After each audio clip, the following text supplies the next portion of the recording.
Okay, let's unpack this. You've handed us a culinary compendium. 50 recipes, all center around a single, really powerful ingredient, salmon. Hmm. And this isn't just a basic collection of weeknight dinners. This feels more like a comprehensive masterclass.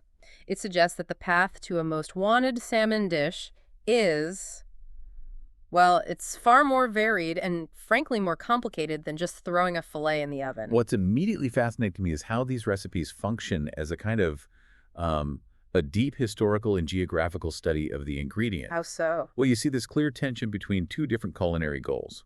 On one hand, you have the need for accessible, quick comfort food, which often relies on canned salmon. The pantry staple. Exactly. And on the other hand, you have the pursuit of these sophisticated, globally inspired preparations, the ones that require fresh fillets, complex marinades, and specialized techniques like braising or cooking en croute. So our mission today is to move beyond just the ingredient list. It has to be. We need to categorize this whole resource and extract the core culinary principles. And, more importantly, those genuinely surprising flavor pairings that take these dishes from just a simple meal to a truly celebrated recipe. Exactly. We are tasked with answering the big structural questions here, like when is the canned variety the right choice? And when is fresh absolutely non-negotiable? Right? And what makes that classic pairing of, dill, lemon, and butter such an enduring success? And how does it stack up against these really aggressive international profiles that are calling for chili, ginger, and soy sauce? It's a great question. So we're starting right at the foundation: convenience, accessibility, which leads us straight to the kitchen's ultimate time saver, canned salmon. In this first major section, really demonstrates that canned salmon is the absolute backbone of quick fixes and comfort food. For sure. It leverages that inherent flakiness and the rich oiliness of the preserved fish, which makes it foundational for everything from a fast salad and a hearty baked loaf to a chilled dip. The reliance here is it's less on finesse and more on structure. Structure, how do you mean? How to bind that flaky fish into something satisfying. That's the core challenge it solves over and over.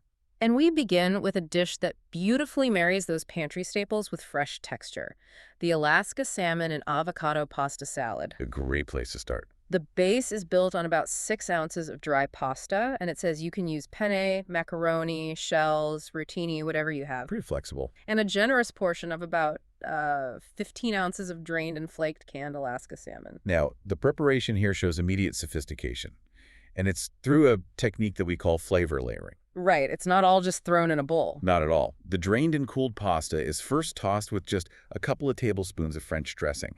That preliminary coating is essential. Why is it so important? Well, it acts as an initial fat barrier, which, prevents the pasta from sinking together, and it provides this mild, acidic, and seasoned foundation before the much richer, heavier dressing comes into play. And that main dressing is surprisingly complex for what, on the surface, seems like a simple summer salad. Oh, absolutely. It uses a creamy base, combining light mayonnaise, a half cup of sour cream, which brings in that tang and lightness, and a tablespoon of tomato paste, which is a subtle, I think, often overlooked ingredient. It is. Yeah. It adds color and this deep, savory umami note without tasting overtly of tomato. It's a very clever addition. And that richness is immediately brightened up with fresh lime juice and finely grated zest. That's your acid. The necessary counterpoint, yeah.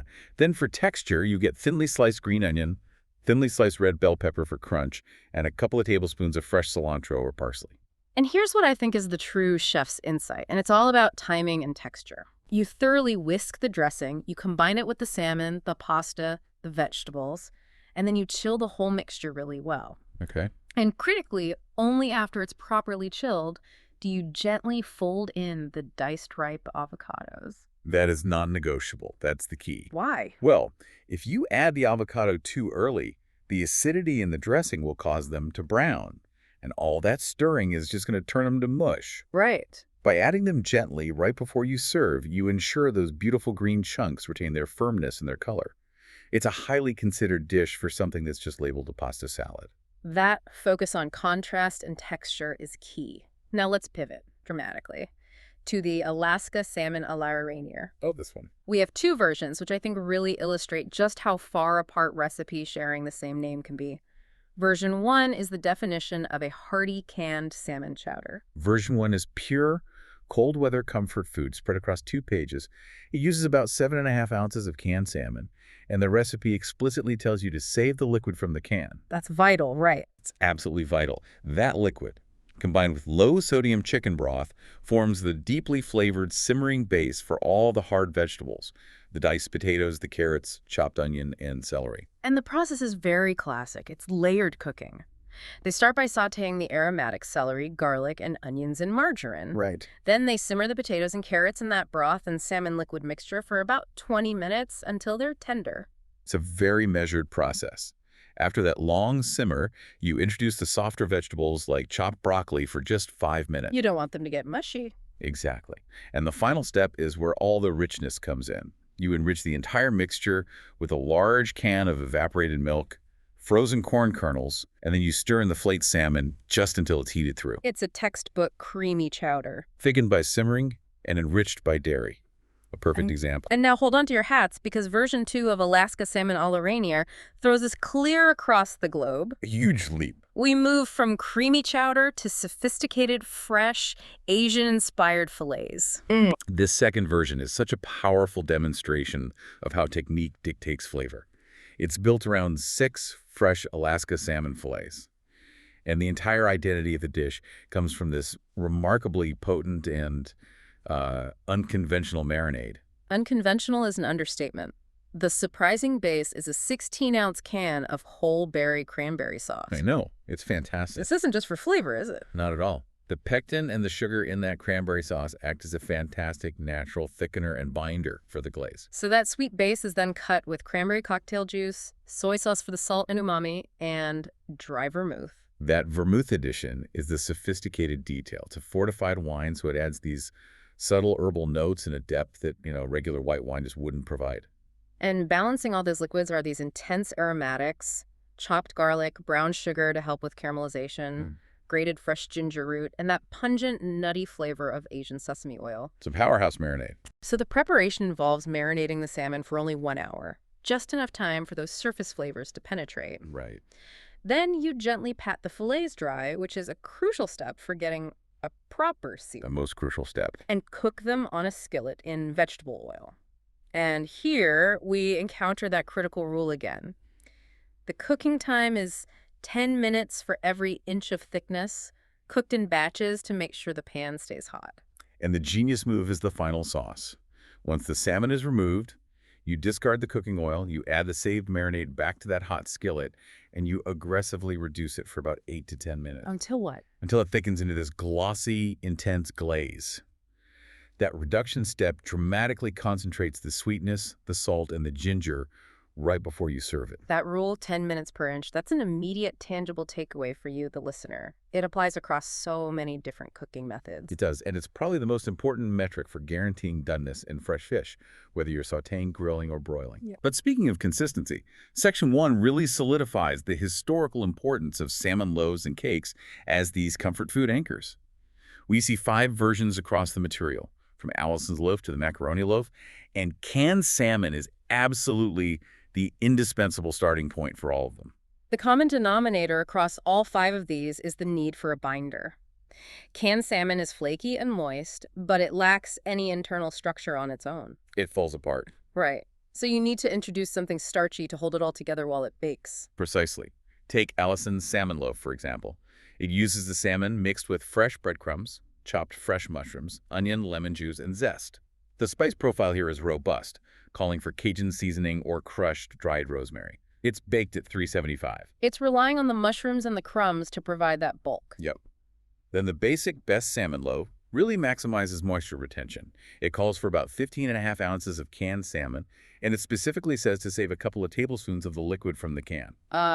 There's that trick again. That liquid, combined with soft breadcrumbs, a 1/4 cup of whole milk, and eggs, is the secret to a non-dry loaf. And the main flavors are dill, wheat, and pepper, the classics. And if you want a true casserole-style dish, the cheesy salmon supper is perfect. This is pure comfort. It leverages convenience. Canned salmon married with these cheap, sturdy binders like rolled oats and grated cheese. The sauce is the ultimate easy binder. Canned cream of mushroom soup combined with milk, or half and half. This is designed for maximum speed and minimum fuss, a true weeknight classic. And you have the lazy salmon cakes, which just miniaturize the loaf concept for frying. Right. 7.5 ounces of boneless, skinless canned salmon is mashed with about half a cup of cooled mashed potato. Using mashed potato as a binder is so clever. It is because it adds this creamy, tender texture, which is really different from the slightly coarser texture you get from breadcrumbs or oats. And again, the essential aromatics are there. Lemon juice and zest, onion, dill, cilantro. Quickly fried in canola oil. It's an efficient way to use both canned goods and, leftover mashed potatoes from last night. And the macaroni salmon loaf demonstrates a conscious choice towards something a little bit healthier. 4 ounces of cooked elbow macaroni is mixed with a pound of canned salmon, whole wheat coarse breadcrumbs, skim milk, and egg whites. The structural difference here is significant. Using whole wheat crumbs and skim milk, that signals a low-fat intention, while the macaroni provides a very sturdy internal structure. And the seasoning is robust garlic, dill, rosemary to compensate for the lack of heavy fat. The core takeaway from this whole section is crystal clear. Canned salmon is the foundation for hearty, structurally sound comfort food. It always relies on binders and complementary fresh aromatics, with dill and lemon being the undisputed champions. So moving beyond the convenience of canned goods, we transition into the realm of fresh salmon. And here, the entire goal shifts from binding ingredients together to perfecting technique. This section is all about baking methods designed to preserve moisture and deeply infuse flavor into the fillet or steak. This is where we see intentional culinary architecture. We're moving away from loaves and towards preparations that utilize aromatic liquids, enclosures, and complex stuffings. These dishes require specific care, and they often suggest a celebratory or event setting. Let's start with the unique baking styles, beginning with baked fresh salmon. This recipe is clearly designed as a centerpiece. It calls for a massive 3-pound piece of salmon. And the technique is all about long, gentle cooking within a moisturizing, fatty liquid. The fish is seasoned simply, thyme, salt, and black pepper. But the magic is the environment it's cooked in. The salmon is submerged in about 1.5 cups of light cream, alongside sliced onions, garlic, a bay leaf, and strips of fresh cucumber arranged around the fish. Wait, cucumber strips, that's not a common baking ingredient. What is the functional role of the cucumber here? The cucumber is highly functional. While it adds a subtle, fresh aroma, a clean, almost maritime scent, its primary role is structural and moisturizing. As the dish bakes at 400 degrees for 40 minutes, the cucumber releases moisture, helping to create a steam-filled environment under the covering. It guarantees that massive piece of salmon doesn't dry out despite the long cooking time. And baking in cream means the fat is penetrating the flesh, ensuring a supremely tender result. Precisely. Contrast that gentle method with the layered approach of baked dilled salmon on rice. Here, the structural element is the base. Fresh salmon fillets are placed directly on a 2-cup bed of cooked brown rice. The rice is a brilliant choice because it acts as both a flavor sponge and a moisture cushion. That's a great way to put it. The fish is then topped with this hearty, sautéed mixture of garlic, onion, mushrooms, and tomatoes. The fresh elements, the dill and the lemon juice, are added off the heat, maximizing their vibrant flavor before it goes in the oven. So the whole thing bakes quickly, about 20 minutes at 350. Right. It allows the vegetable steam to flavor the fish from the top down, and the rice just soaks up all the drippings from the bottom. And then we take this massive leap to the Mediterranean with the baked salmon provençal. This preparation is heavy on classic French and Italian aromatic techniques. It begins with a crucial step for steaks. They are 3/4 of an inch thick and are briefly sautéed in butter and olive oil for just 1 minute in an oven-proof skillet. So just a quick sear. A quick sear. It generates a layer of flavor and texture that prevents the fish from just dissolving into the sauce during the final bake. And the sauce base is truly intense. Nearly 3 cups of white wine, a cup of stock, and a serious bouquet of dried herbs. Tarragon, thyme, sage, and bay leaves. The complexity comes from the signature Mediterranean ingredients. A cup of coarsely chopped plum tomato, 9 pitted and chopped Greek olives, and the true mark of sophistication, 2 teaspoons of saffron thread. Saffron, that's a statement. It is. The sauce is simmered and reduced for 10 minutes to intensify the flavors before the seared steaks are nestled back in and baked for a short 10 minutes.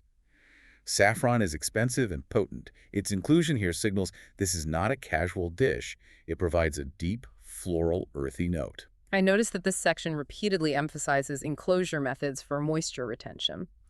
Let's talk about baking in packets and stuffing fish techniques that seal the fish from the dry oven air. Absolutely. Baking fish in packets, whether it's foil or pastry, often referred to as en croute, is an ingenious way to create a miniature, high-flavor steam environment. The baked salmon packets are the simplest version of this. Individual fillets are sealed in foil packets with unsalted butter, fresh thyme and parsley sprigs, chopped garlic, and 4 tablespoons of dry white wine. The whole point is speed and moisture. They're sealed tightly and baked quickly at 400 degrees Fahrenheit for just 10 to 12 minutes. The butter and wine instantly create steam, gently cooking the fish while locking in all those herb aromas. Baked salmon rolls takes this enclosure idea and makes it highly architectural. This requires cutting 2 pounds of skinned and boned salmon into strips, which are then coiled inside buttered custard cups. A lot of work. But the real complexity is the thick roux-based sauce that's poured over them. A roux is just flour cooked in fat. In this case, butter used as a thickening agent. This sauce uses light cream, sliced mushrooms, and onion juice, seasoned aggressively with cayenne pepper and mace. Mace, not a common spice in modern kitchens. No, it's the outer covering of the nutmeg seed. It provides a warm, slightly sweeter spice note that is classic in traditional composed cream sauces.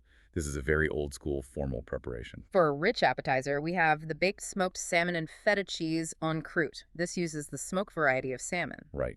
Mixing 3 ounces of diced smoked salmon with a filling of softened cream cheese and feta. The salt and texture come from capers, scallions, and parsley. Rolling this rich filling inside a double pastry sheet, the en croute part, creates a highly impressive appetizer.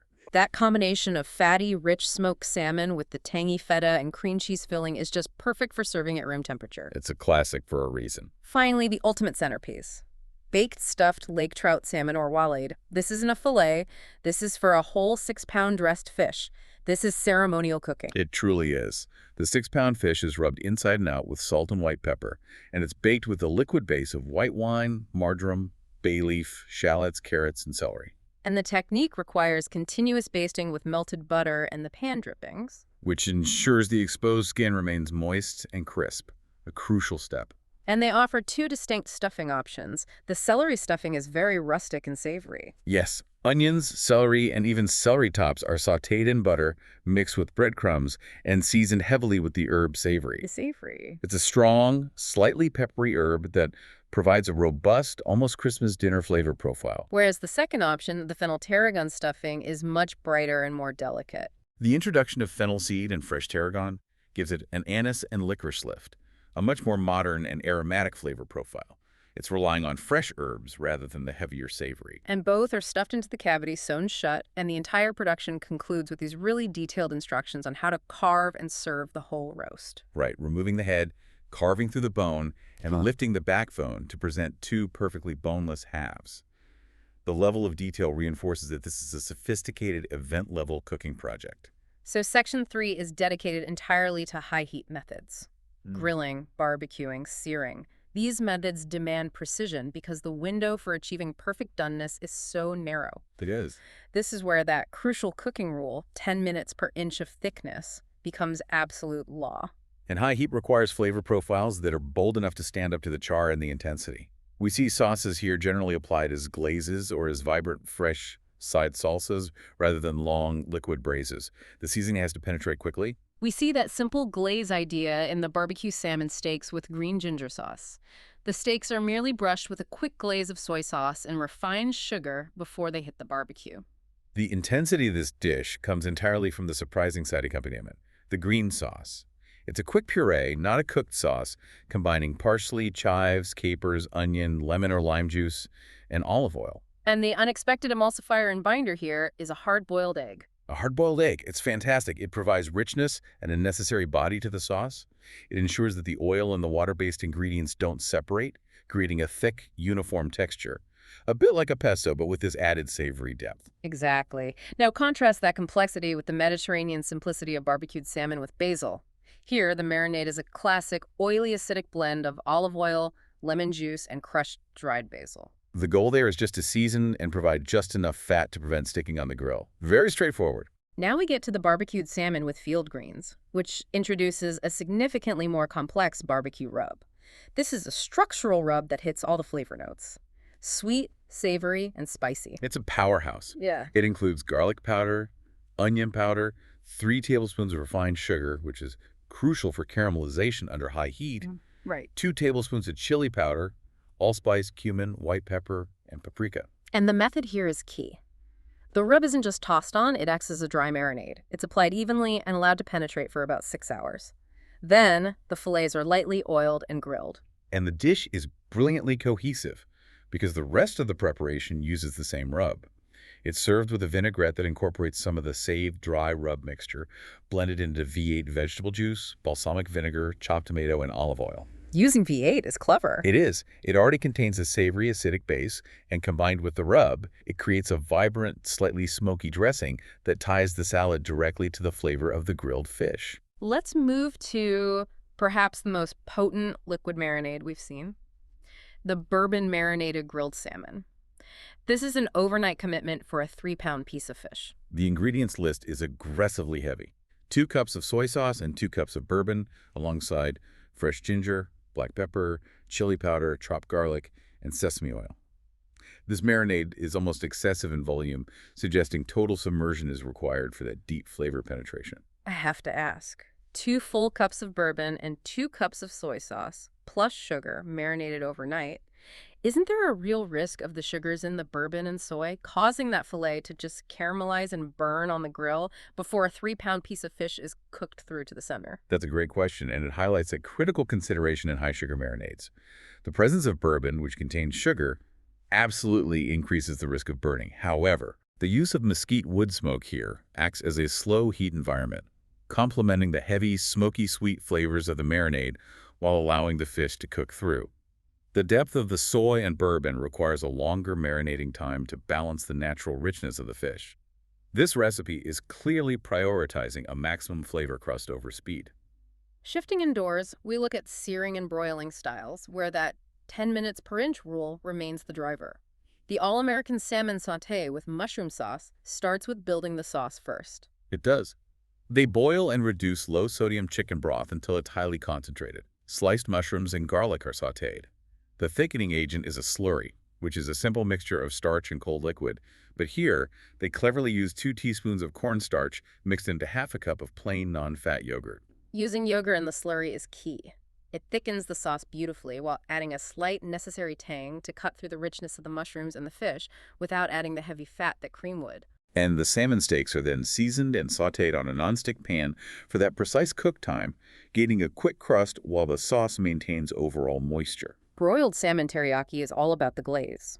The sauce is a reduction made by boiling chicken broth, rice wine or dry white wine sugar, grated ginger root, and low-sodium soy sauce. This sauce is cooked until slightly thick, strained to remove the ginger pieces, and cooled. The skinned fillets are brushed with the sauce and broiled very close to the heat for 3 minutes per side, constantly turning and basting. That high, quick heat with the sugar and the glaze ensures rapid caramelization and a sticky, intensely savory crust. One of the most contemporary recipes in this high heat section is the chili seared salmon with sweet pepper salsa. The fillets are seared on a nonstick skillet for 4 minutes per side, confirming that 8 minutes total is the standard for a 1-inch thick fillet in a pan. The rub is simple: chili powder, salt, and pepper. The star is the vibrant, fresh, sweet pepper salsa, which provides that necessary cool contrast to the hot, seared fish. It uses diced red and yellow bell peppers, red onion, minced seeded jalapeno, tomato, and fresh cilantro. The dressing for the salsa requires lemon juice, cider vinegar, and an extensive seasoning profile, including cumin, sugar, coriander, and red ground pepper. A crucial instruction is that the salsa must stand for half an hour, stirring frequently. And why is that resting period so important? It allows for osmosis. The salt draws liquid out of the vegetables, and the acidity of the vinegar and lemon juice allows all the spices to fully penetrate the vegetables, melding the flavors before serving. It's an absolute requirement for a high-quality fresh salsa. Finally, we observe a simple broiled salmon technique that incorporates a flavor crust right at the very end. Fresh steaks are first broiled with softened butter for 8 minutes. Then, a blend of olive oil, parsley, crushed garlic, salt, dill weed, and dry breadcrumbs is brushed onto the steaks. They're broiled again for just 1 or 2 minutes until they brown slightly. It's a layering technique. Exactly. It provides internal moisture from the butter and a crisp, herb-infused texture from the breadcrumb crust, achieving 2 distinct textures in a single short cooking method. So we've covered the structured, complex techniques for fresh fish. Now we pivot back to the recipes where salmon takes on a more functional, integrated role, often using the flavor density of canned or smoked varieties in appetizers, dips, and comfort bowls. Right. This is all about utility and flavor concentration. And appetizers and dips are where the inherent richness of canned and smoked salmon truly shines. Take the black bean and salmon appetizer, which is a wonderful Tex-Mex Southwestern fusion. Hmm. It relies on the texture of canned pink salmon bones, included for calcium and texture, combined with rinsed black beans. The seasoning is pure Southwestern. Lime juice and zest, safflower oil, celery salt, onion powder, ground cumin, garlic, chili pepper, and red pepper flakes. Served chilled with tortilla triangles, this is a robust, highly seasoned dip designed to be assertive enough to compete with corn chips. For a richer classic spread, we have the deluxe salmon spread. This uses cooked canned salmon mashed into a blender-smoothed base of mayonnaise, diced green pepper, and pimiento. The blending step is critical because it achieves a luxurious, homogeneous texture that simple hand mashing just can't replicate. And once it's transferred to a bowl, it's finished with bright additions: lemon juice, tarragon vinegar, dill, and horseradish. That subtle tarragon note gives it an elevated, French-inspired finish. The lower-fat sesame salmon diff, however, is a fascinating study in reducing fat without sacrificing texture. It requires a lengthy, unique preparation of the base. 1 cup of 2% plain yogurt is strained for 8 hours in the refrigerator using a paper towel-lined sieve. Why that specific time-consuming step? What's it doing? You are essentially making a thick, concentrated yogurt similar to labneh or Greek yogurt. The straining process removes the whey, reducing the volume by half, and creating this dense, almost cream cheese-like base that is naturally low in fat but high in protein and stability. Oh, This thick yogurt is then mashed with the canned salmon, minced green onions, celery, garlic, toasted sesame seeds, and hot pepper sauce. It requires a long, chill time, 4 to 24 hours, to let the intense flavors of the sesame and hot sauce fully integrate into that thick yogurt matrix. and for the pinnacle of richness, the Mersey Point salmon pate. This uses smoked salmon, but critically, it amps up the complexity significantly by adding 8 ounces of skinned and boned smoked mackerel fillets. This is a bold choice. Smoked mackerel has a much oilier texture and a much more pronounced, intense smoke flavor than salmon. Stronger. Pairing the two and binding them with light cream cheese, lemon juice, and horseradish, processed until smooth, creates an incredibly rich, dense spread that truly maximizes the umami and smoke concentration. Moving to comfort bowls, the braised salmon with leeks and dill is a quick, highly aromatic braise. 6-ounce, 1-inch thick skin fillets are sautéed in olive oil with chopped leek and garlic. The term braise here means cooking gently in a small amount of liquid, covered. The liquid is simple: dry white wine, coarse chopped tomato, salt, pepper, and dill. Simmering for 8 minutes covered quickly infuses the fish with the leek, wine, and dill while the steam prevents it from drying out. Lucy's salmon soup takes us back to the canned comfort food base, but uses a classic technique for thickening. It starts with sautéing onions and celery, then simmering diced potatoes. The rich thickening comes from a traditional roux made with melted butter and flour. This roux is added with 3 cups of milk to the potato mixture and constantly stirred over moderate heat until thickened. And the final additions: canned salmon, stewed tomatoes, thyme, dillweed, and 1 cup of grated Monterey Jack cheese create a hugely rich, satisfying soup. A proper chowder. The critical note is heating the soup until steamy, but explicitly not allowing it to boil. Why the caution? Because of the high dairy and cheese content. Boiling the soup risks breaking the emulsion and causing the milk and cheese to curdle, which results in a grainy, separated texture. Gentle heating ensures a smooth, creamy finish. The Mersey Point salmon sauce demonstrates how to integrate salmon bits into a creamy sauce intended for pasta. It uses a 3-tablespoon roux thickened with chicken stock and milk or cream. Into that smooth, boiling sauce, a 1/4 pound of salmon bits, capers, dill, lemon juice, and pepper are stirred. It acts as a rich, creamy topping intended specifically for something like fettuccine or rice, where the sauce is the primary flavor vehicle. Finally, we must acknowledge the sheer efficiency represented by the microwave methods included in this collection. These recipes focus entirely on maximizing steam retention and speed. They do. The baked salmon with herb sauce is a microwave method. 1.5 pounds of fillets are covered with plastic wrap essential for trapping steam and microwaved on medium heat for 5 minutes. The topping mayonnaise, green onion, dill, and parsley is spread over the fillets, and they are microwaved again for 5 to 6 minutes, still covered. It's an incredibly rapid method that uses the moisture content of the mayonnaise and the steam to cook the fish gently. The microwave salmon ring is more structurally demanding. Canned salmon is mixed with breadcrumbs, egg, sour cream, chopped onion, lemon, and a subtle but unexpected aromatic touch, curry powder.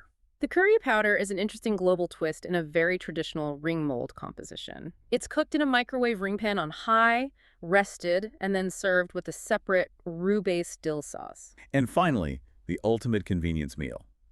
The microwave salmon stuffed potatoes. 7-ounce baking potatoes are cooked in the microwave until tender, about 20 minutes.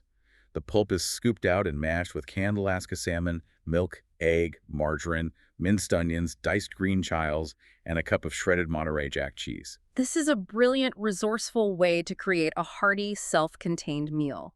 The mixture is spooned back into the shells and microwaved again until the cheese melts, using canned salmon and leftover potato pulp to create structure and volume. A complete meal from the microwave. So after dissecting 50 distinct preparations, from delicate packets to aggressive barbecues, a few undeniable culinary constants emerge, regardless of the starting material. Let's synthesize these key takeaways, starting with the dominant flavor pairing that appears in almost every single section. Absolutely. The reign of dill and lemon is the strongest culinary constant in this entire trove. Across the savory loaves, the light salads, the complex sauces, and the roasts, the acidic punch of lemon or lime juice and zest paired with the fresh, herbaceous quality of dill. It's ubiquitous. Or sometimes parsley or mint as a proxy. Right. But it's the default, foundational flavor pairing for enhancing salmon's inherent richness without overpowering it. We saw this pairing taken to its grandest form in the lemon-roasted salmon centerpiece recipe. This dish calls for a massive 5 pounds of salmon, and the entire structure is built around fresh lemon slices, half a cup of fresh dill and half a cup of fresh parsley, all amplified by melted butter. The execution speaks to a reverence for these core ingredients. The salmon is stuffed with 1/3 of the lemon, dill, and parsley, brushed with fat, and the remaining slices are layered on top. It's a very high-heat roast, baked at 450 degrees. But the cook time is still dictated by that critical rule. Exactly. 12 to 15 minutes per inch thick, accounting for the massive thermal mass of the whole fish. And the detail provided for serving this roast is what reinforces the formality of the pairing.